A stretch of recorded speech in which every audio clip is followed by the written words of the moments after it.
I think first of all, I would like to congratulate the department and Dr. Holzman for this honored seminar. And I'm also honored and thankful for being invited to give this seminar for the inaugural Claudia Holzman Seminar in Women's and Reproductive Health in appreciation of Dr. Holzman's seminal work and contribution in this field and mentoring and service to the field. I appreciate it. Thanks so much.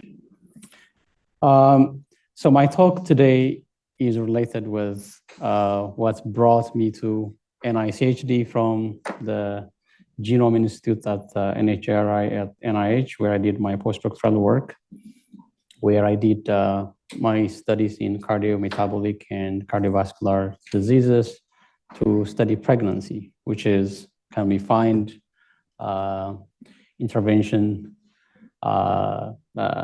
windows of opportunity to intervene early to prevent future health outcomes, particularly in cardiovascular and metabolic health. So as you all know, the early developmental period is critical for health across the lifespan.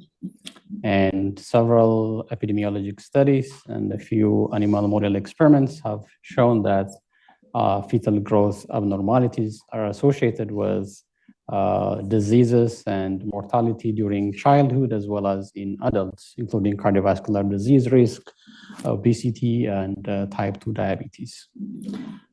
There are lots of studies that have shown adult health conditions associated with low birth weight or small for gestational age at birth, including cardiovascular diseases, metabolic conditions, mortality, all cause and cause-specific, and other conditions, including neuropsychiatric and depression and hypothyroidism. One of the popular meta-analysis studies came up with this well-known U-shaped curve showing the link between extremes of birth weight, including SGA on the left side, which shows small for gestational age, being associated with increased risk for cardiovascular diseases, type 2 diabetes, the metabolic syndrome, and high blood pressure in adulthood, and large for gestational age being associated with increased risk for obesity and type 2 diabetes in adulthood. So one of the questions as a genetic epidemiologist that I would like to address is what are the mechanisms? Most of my studies are etiologic. So there are, I would say, three major proposed mechanisms for this. One is shared genetic risk that implies the same genetic variants that lead to low birth weight or increased risk for gestational age or during fetal development may in later life be linked with other organ tissue system dysfunction, leading to outcomes like increased risk for diabetes affecting the pancreatic function or glycemic response. So this is kind of a co-occurrence of genetic factors leading to outcomes that we say epidemiologically would be correlated. Another important factor is persistent environment in families, where families that lifestyle factors, diet, socioeconomic factors in the family environment would persist over the long run of the life course of those individuals, and that would lead to increased risk for other outcomes that could be correlated with low birth weight. And the third hypothesis that has been gaining traction is developmental programming, where some of these pregnancy exposures would lead to structural and functional changes in the pregnancy system, including in the fetus and the maternal response in the placenta. And those structural and functional changes might persist and lead to developmental abnormalities that in the future would lead to outcomes that we stated are correlated with the birth outcomes. So as you all know, the pregnancy and the placenta are closely tied. Pregnancy is an important and useful period where we could study this, although challenging. It's tied with the placenta. The placenta has a lot of functions during fetal development, including transport, immunologic, and metabolic functions. And several studies have shown that its dysfunction could lead to abnormalities in heart, brain, and lung development of the fetus.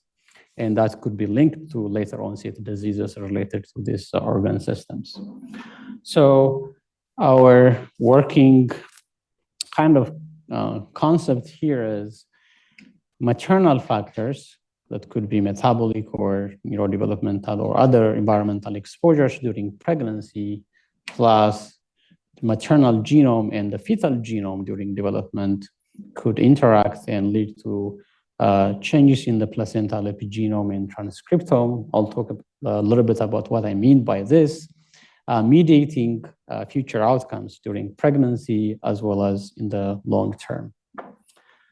So the research framework of my lab, my research group at NICHD is we look at maternal cardiometabolic factors and other maternal factors, including psychosocial factors in collaboration with other groups, and some biomarkers during pregnancy from maternal blood samples, including inflammation, oxidative stress, and DNA damage markers. And we try to see if these factors leave some marks on the placental molecular features. And then we see if maternal and fetal genetic variations, as well as ancestry differences marked by genetic factors, could also have their marks on the placental molecular features, which would help us understand variations in fetal growth, as well as fetal growth outcomes, and their overlap with cardiometabolic and neuropsychiatric outcomes and genes. So my talk is going to be a lot about omics. So I would like to say a little bit about some of the words I will repeatedly mention in my talk. So it's familiar to most of you. So by genome, it's the organism's complete set of DNA. It's the 3 billion base pairs where only the variation among humans is at the 1%, but we are interested in that 1% difference. And we have data on the maternal and fetal genome. So we are dealing with about 10 million single nucleotide polymorphisms from the sequence that we assay on the arrays. It doesn't change for most of this. So it's kind of one of the static markers we use. And here we have the epigenome, where it's kind of the packaging of the DNA, which gives instruction for the genome what to do and what not to do, kind of tells it to turn it on or off in terms of gene expression. So unlike the genome, the epigenome could change during a person's lifetime, including age. It could also change based on exposure to different environmental factors. The genome also regulates the epigenome. So it's kind of intermediate between the genome and the transcribed portion of the genome, which is the transcriptome, where we see changes in the protein levels as well as other regulatory markers that influence organ functions. So we have placental DNA methylation data from arrays where we have about 450,000 methylation sites where we see these methylation differences. We also have RNA sequence data where we have the entire sequence of the transcripts. So we study a total of about 35,000 transcripts. So it's kind of an omics framework where we try to integrate these 3 omics factors as well as maternal exposures. So the main goal of my talk today is first to show whether maternal metabolic and psychosocial factors during pregnancy influence the placental epigenome in terms of its aging clock, and whether it could give us some hints on potential programming of these exposures on the offspring health. And my second goal is to also show one of the areas which is understudied, which is genomics in perinatal research in multi-ancestral populations. So I try to say that to show that multi-ancestral population genomics coupled with placental multiomics could facilitate discovery and translation of our work to a broader societal segments. Those are the goals of my talk. So most of the study that we have done was based on the NICHD fetal growth studies cohort. This is a very nice cohort set up by groups of investigators at NICHD before I joined the group. Jermaine Baclus, Chulin Zhang, Una Grual, and Katie Grant. They did a lot of work as well as others putting this together. It's a cohort of race, ethnic, diverse pregnant women recruited earlier in the first trimester of pregnancy and followed up across gestation. And most of the women had up to six study visits. And the goal of the study was to develop race, ethnic, specific standards for fetal growth because there is no such standard for the US population. So they made sure by design that the women did not have any medical or psychiatric disorders. So when I joined the group, I used the existing biobanked DNA samples from the Buffy code stored for the moms, and we generated genome-wide single nucleotide polymorphism data set for all the women. So as you can see here in this rather colorful figure, the participating women had diverse genetic ancestry. So I can explain this briefly. So what you see on the horizontal axis is the different self-identified and race ethnic groups of the samples, the women. So we have European Americans here, African Americans, Hispanic, and Asian Americans here.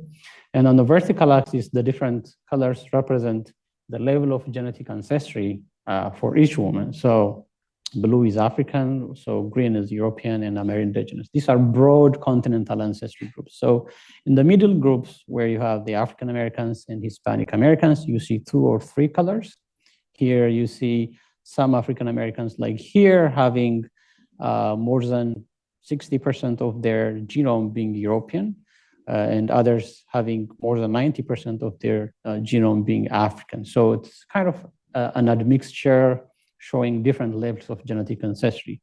Same for the Hispanic Americans. You see Amerindigenous ancestry, European, as well as African ancestry. So this diverse genetic ancestry representation of the women was very useful for our discoveries and validation studies. So in a subset of the NICHD fetal growth studies, about 312 women provided placental samples. And for those samples, we have the maternal and fetal genotypes, DNA methylation, as well as RNA-seq profiled. And they are, as mentioned, race ethnic diverse. Their mean age is about 28 years, and their BMI is about 25, and males and females are about equally represented.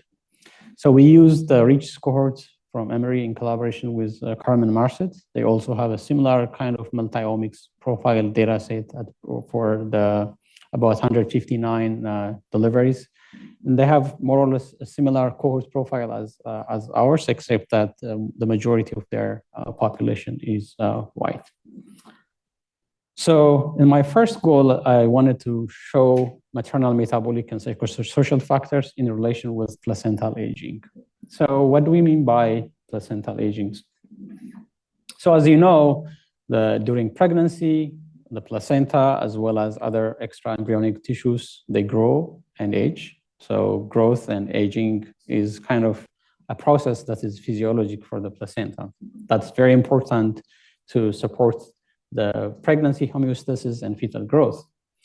But accelerated aging of placenta using methods like ultrasound or based on morphologic measures at birth have been shown to be linked with some pregnancy complications like preeclampsia, stillbirth, and fetal growth restriction. So because aging and age in human life is linked with epigenetics and epigenetic change, So there is this supposition that developmental epigenetics could play a key role in embryogenesis, cell differentiation, as well as aging. So how do we measure aging? It's very recent field where Steve Horvath in 2013 introduced the idea of the epigenetic clock, where the idea being because the methylation, DNA methylation changes with age, then we could use DNA methylation markers to predict a person's age with good accuracy. And they developed a pan-tissue clock that worked pretty well across different tissues, organ systems, as well as for the whole organisms. And they showed that they could predict a person's age within a margin of error of 4 years using just the methylation data. So epigenetic clock then has gained traction, has become a good molecular estimator of kind of the biological age of a tissue or an organism. And they defined age acceleration as the difference between the epigenetic age that's estimated using the DNA methylation markers and the person's chronological age. And they have shown that a positive age acceleration is linked with age-related diseases, diabetes, mortality, cardiovascular outcomes. And negative epigenetic age acceleration or deceleration, or when the difference between the epigenetic age and chronological age is closer to 0, it's associated with better health outcomes, as well as some of the public health messages we always tell, like lifestyle, exercise, diet, good sleep, and all those things have been linked with reduced age acceleration or epigenetic age deceleration. Horvath's clock worked well in adults, but for perinatal tissues and pediatric age, its prediction was not that attractive. So a couple of groups developed placenta-specific epigenetic clocks. So these clocks were developed using DNA methylation markers, using the gestational age of the placenta where at delivery. And those clocks have also been shown to predict gestational age very well. And when the epigenetic age of the placenta is greater than its gestational age, we say the placental epigenetic age is accelerated. And the acceleration shows that the biological age of the placenta is older than its actual gestational age that we estimate using LMP or ultrasound. So several triggers could lead to that, where DNA damage could lead to accumulation of senescent cells, and senescent cells usually attract other neighboring cells and lead to loss of regenerative capacity and reduced ability to adapt to stressors and disease. And is it clinically relevant?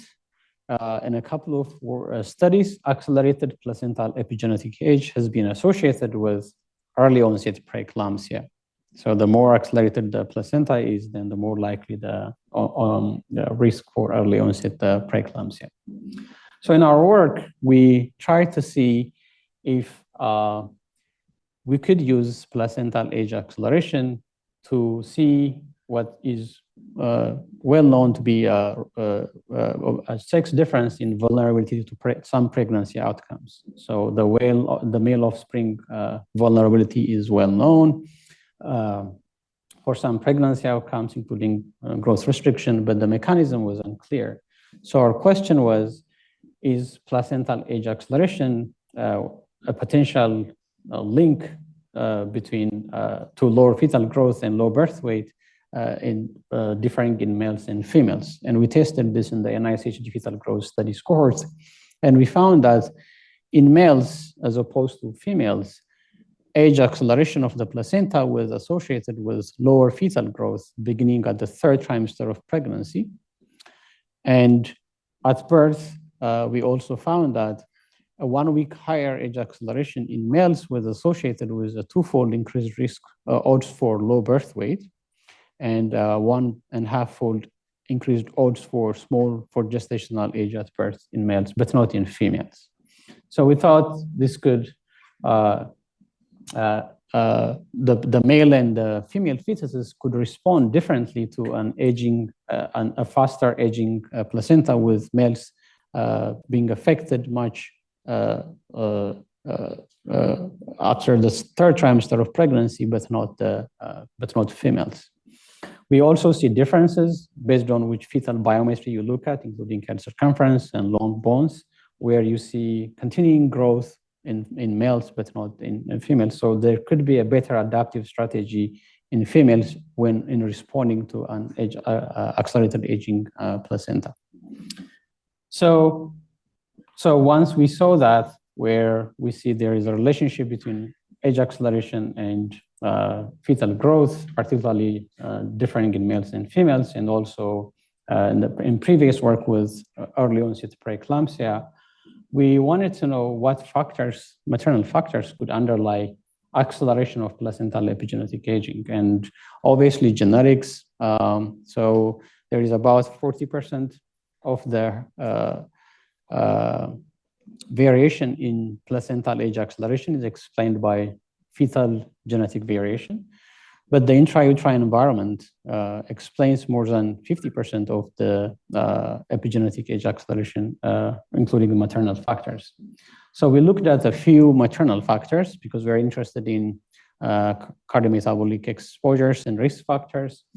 Different postdoctoral fellows who worked with me and other collaborators looked at pre-pregnancy BMI, gestational weight gain by trimester, dyslipidemia in early pregnancy, which reflects the pre-pregnancy dyslipidemic levels, elevated glycemia during pregnancy, as well as depressive symptoms. And we've found that all of these showed association with placental epigenetic age acceleration in different directions.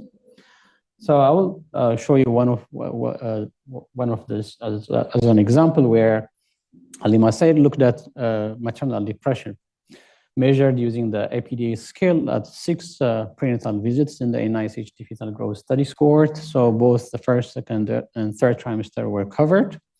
And here what you see, the trajectory of the different scores for these women, where women fall in 3 separate clusters. So here we have women where their depression symptom scores increase during the first 2 trimesters of pregnancy and fall down, and a couple of other groups where you see sustained low level of scores, and the middle one also showing sustained but medium depression score. So overall, 16% of the women had depressive symptoms, at least in one of the 3 trimesters of pregnancy. That's a score of 10 or above. And 5% had sustained depression based on this scale throughout pregnancy. So what we did is we tested if placental age acceleration among those who have depressive symptoms compared to those who don't is different, adjusting for some factors. So we found that in the first trimester, this is the y-axis, is the difference in placental age acceleration, and the bars represent the 95% confidence intervals, and we did that by trimester. So in the first trimester, it causes the null, so there is no association. In the second trimester, we found that there is a difference of about 3 days in those with depressive symptoms compared to those without. And we don't see that in the third trimester. We repeated this separately by sex, separating for males and females. So again, in the second trimester, we see an effect in male fetuses, but not in females. So what I showed you earlier appears to be driven by the effect of the association of depression symptoms in males, but not in females. And we don't see that effect in the third trimester as well. So we were wondering why not in the third trimester, because we thought cumulative effect of depression could have a stronger effect. So we looked at sustained depression. So by this we mean sustained depression across the first 4 trimesters, sustained depression between the second and third trimester, and sustained depression across the 3 trimesters. So we saw a stronger effect relationship of close to a week difference in placental age acceleration in those that have sustained depression in the first 2 trimesters, but not afterwards. So our explanation, we were wondering why, is that the fact that this is stronger shows that in the first 2 trimesters, when the depression has a cumulative effect on the age acceleration of the placenta, but in the 3rd trimester, it's possible that the placental epigenetic aging effects have already matured and may not have an effect. Our data also has a caveat where 60% of women who showed depression in the 3rd trimester did not have depression in the first 2 trimesters. So it's potentially because of these as well. But overall, cumulative depression symptoms in the first 2 trimesters appear to show stronger effects on age acceleration of the placenta by close to a week, which is a very strong signal. So you might be wondering, is it always acceleration? Because most of the studies in adults have only linked acceleration of epigenetic age to be linked with worse outcomes. But we don't know that in perinatal, especially for the placenta. And as I mentioned, for depression, we see acceleration. When we looked at low HDL cholesterol in early pregnancy, based on the clinical cutoff for dyslipidemia, we also see acceleration of the placenta, but not always. We looked at gestational weight gain, and we looked at by trimester. So first, second, or third trimester rate of change in gestational weight gain has been linked with decelerated aging of the placenta. Where Testify is now looking at elevated glucose and HbA1c from maternal blood across different times during pregnancy that we assayed recently. And he looked at deceleration, and particularly among Black and Asian participants in the cohort, which is small sample size and would require validation. But when you relate this to pathologic evidence in terms of GDM being linked with placental immaturity, both by ultrasound as well as based on histopathologic examination, this seems to be consistent. So we were wondering if these effects that we see in the epigenome will also reflect or concur what we see from placental histopathologic examinations. So this kind of lends to the question, is acceleration a marker of age-related diseases in adults, but not necessarily in early life, where it could be linked with developmental maturity? This has also been shown in cord blood studies that used cord blood linking deceleration to autism spectrum disorders, height of the kids, as well as menstrual cycle onset. So there could be both acceleration and deceleration depending on the factors, and the effects also could vary depending on what outcomes we look at. This is some area that requires future work, particularly with data both during pregnancy and with follow-ups in the kids and in adults. So what I showed you earlier is an aging matrix that is kind of coded using multiple methylation markers together as one unit, as age acceleration or deceleration.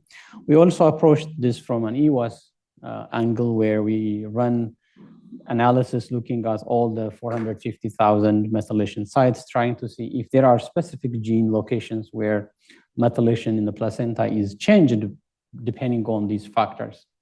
And for maternal depression, we identified about 16 methylation loci that are altered, and gene expression changes as well. And most of these are enriched in genes relevant for neurodevelopment and neuropsychiatric diseases in kids and in adults. We wondered as well if some of the methylation changes related with depression could be mitigated with social support. So we ran another analysis, and we didn't see much overlap between the both the methylation sites, but and also the overall pathways that are enriched because of depression as well, and social support, where we see immune response and metabolism related and energy metabolism related pathways enriched in in the case of social support, but maternal depression being linked with neurodevelopment in neuropsychiatric disease. So when you look at some of the genes, we find this fascinating, that are methylated, and those methylated changes, the methylation in the placenta being linked to also with gene expression in our data in the placenta. Those genes that are linked with maternal depression in the placenta are brain tissue enhanced. So they have, so here you see the human protein atlas, where you could see protein gene expression changes across different tissues for different genes. And for those genes, we found most of them are enriched and enhanced in the brain. And it's not just our study, but also a similar study in the Finn brain birth cohort study. They also found that there is enrichment of these gene expression changes and methylation changes related to depression being enriched in the human brain. And some of these genes that I try to demonstrate here have been linked with neuropsychiatric diseases in adults and also in kids' neurodevelopment. So some of the genes, what's another interesting point here is they show expression in the placenta, but they do not show, they're not expressed in children until after the neonatal or the period after 5 years or after the neonatal period, which means potentially if replicated and if you could show a link between these gene expression changes and methylation changes with follow-up studies with neurodevelopmental outcomes, then the placenta could give us a window of opportunity to test as a biomarker for future neurodevelopmental outcomes, because we will not have that window until those genes start showing expression in the tissues after childhood, where the onset could be too late. So again, on this line, we look at several maternal cardiometabolic factors, and we identified several methylation and gene expression changes linked with these exposures, maternal cardiometabolic factors. And 2 points I would like to point out here is when you look at the overall pathways and processes that are enriched by these methylation gene expression changes, you see most of these genes showing relevance to metabolic, cardiovascular, and neuropsychiatric diseases. These are some examples for diabetes, cardiovascular disease, and neurodevelopment. This would definitely be by kind of linking the genes with other studies and doing a collocorrelation test that would require future kind of follow-up and longitudinal studies. But we have some interesting candidates to look at to link some of these exposures with future outcomes. So the question is, could the placenta be used as a diagnostic source of information for long-term health? Potentially, but would need to be followed up with more rigorous longitudinal work, as I said earlier. So that's part of the first goal of my talk. My second goal here is to also, because I'm interested in multi-ancestral population genomes, my career started working with projects in Ethiopia and then in African population genomics, where we profiled the genetic landscape profile of different African populations, showing that there are several missing genetic variation that we don't have in large-scale genomic databases. So I tried to also bring that to the perinatal field, where we could learn a lot from multi-ancestral population genomics, linking them with placental multiomics. So I'm sure some of you are familiar with this large-scale genomic studies, particularly genome-wide association studies, GWAS, that started in the mid-2005 for the past 20 years, have been done over millions of study participants globally. So if you look at the ancestry profiles of the study participants, of those millions of study participants, where thousands of associations have been identified in the GWAS catalog, non-European ancestry populations are underrepresented. So more than 87% of the study participants are of European ancestry.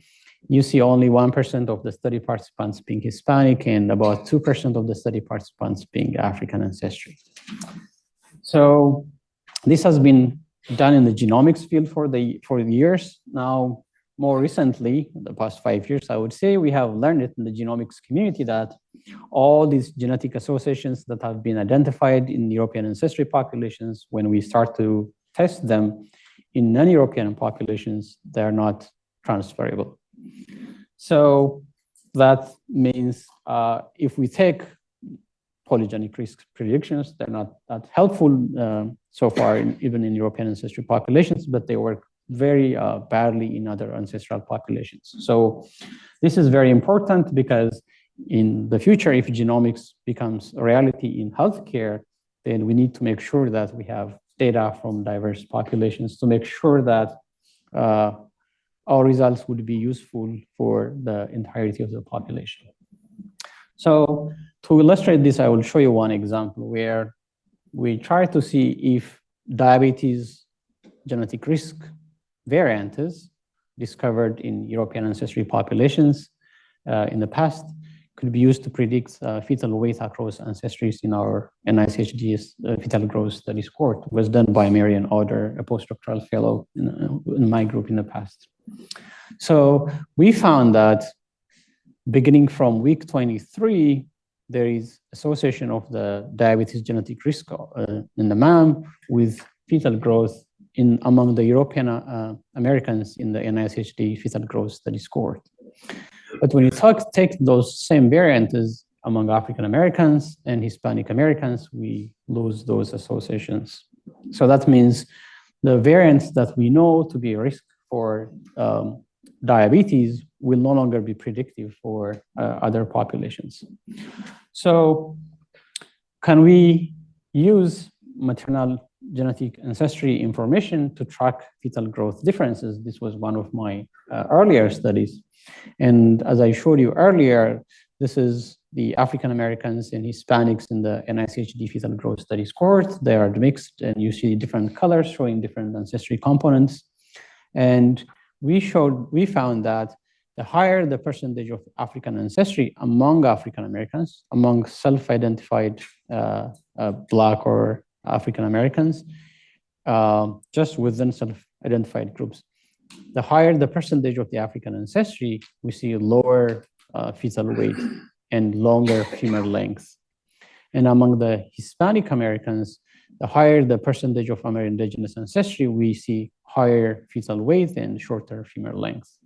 So this shows that genetic ancestry could track some of the fetal growth differences that we see among different ancestral populations. So this is global genome-wide average ancestry. So we took this to a method called admixture mapping, where you could try to localize the genetic regions that kind of could track these ancestry differences in relation with an outcome. And we identified 10 novel loci that are related with African ancestry and linked with fetal growth, and 3 novel loci that are related with Amerindigenous ancestry and related with fetal growth. So this is just one example on chromosome 2, GALNP3.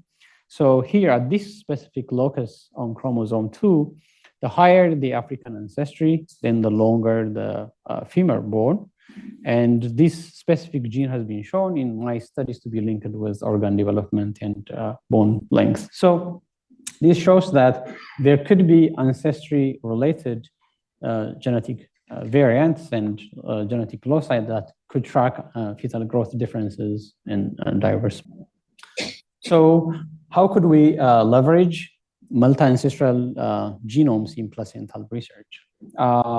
So what I showed you in a couple of slides earlier is there could be ancestry-specific loci that are important for understanding mechanisms, but multi-ancestral studies kind of bringing together people from multiple ancestral groups in placental omics could help us for different purposes.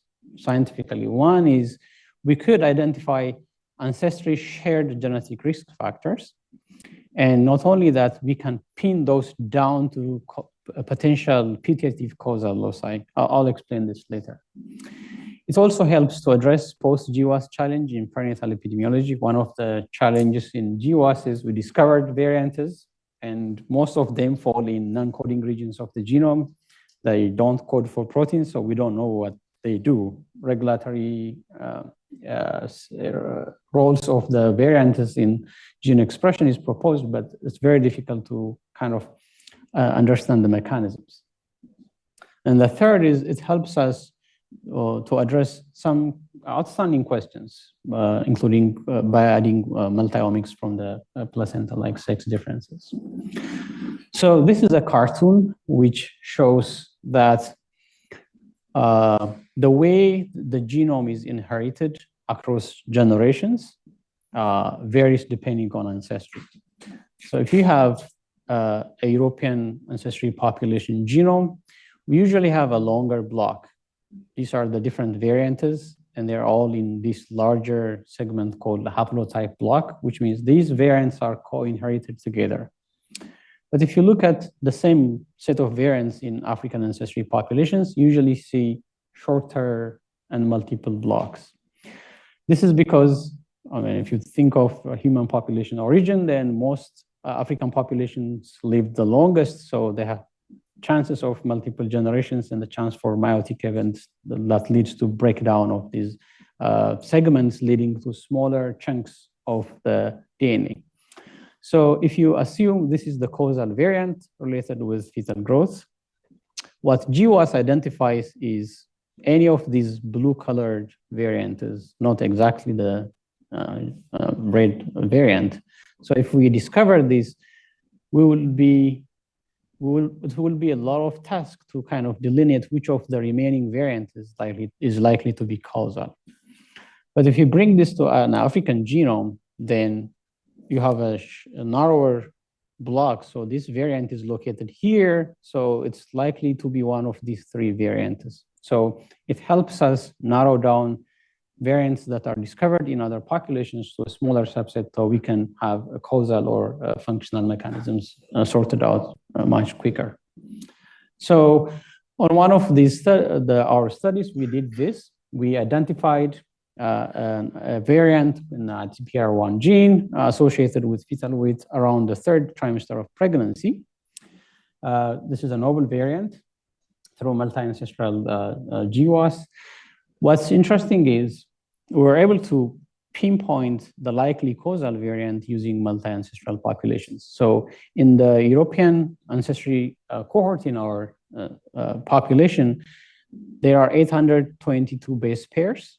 So it's so many base pairs to tease apart, but it's the African genome that has about 69 base pairs in this region that helped us narrow down the likely causal region and take that forward to functional work, where we showed the variant expression in the placenta related with its accelerated aging could be one mechanism. So narrowing down likely causal variants to mechanisms is one advantage of multi-ancestral genomes. And the second point I mentioned is addressing a post-GWAS challenge, where what's the mechanism and what can we do with it?